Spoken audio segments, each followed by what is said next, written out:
এরকম ভাবে হেল্প করবে কি কিভাবে কি কি সলিউশন পরস্পর ঢালা হবে। তো তোমরা দেখো কি কি কালার চেঞ্জ হয়, দেখতে থাকো। প্রথম জন চলে হয়, এখানে KNO4 সলিউশনটা ও এই কন্টেনারটার মধ্যে ঢেলে দিচ্ছে, ঢেলে দে, বেশ রেখে দে। এখানে দেখো সলিউশনটা এখানে ঢালা হয়েছে। এবার এই সলিউশনের মধ্যে আমরা HCl সলিউশন মেশাবো, দেখবো কোনো চেঞ্জ হয় কিনা। তো দেখা যাক HCl সলিউশন মিশিয়ে পরের জন চলে যায়,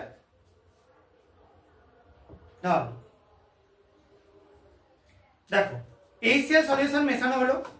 এবার একটুখানি আমরা একটা গ্লাস টিউব দিয়ে খুব সামান্য একটু নাড়িয়ে দিচ্ছি, ঠিক আছে। এবার এর মধ্যে আমরা তৃতীয় জনকে ডেকে নিচ্ছি, সে অল্প পরিমাণে যোগ করবে এখানে রাখা Na2S সলিউশন।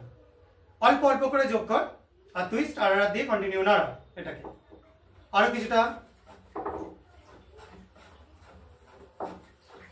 দেখতে পাচ্ছিস সবাই কালারটা কিন্তু চেঞ্জ হয়ে যাচ্ছে, সবাই তোমরাও নিশ্চয়ই দেখতে পাচ্ছ।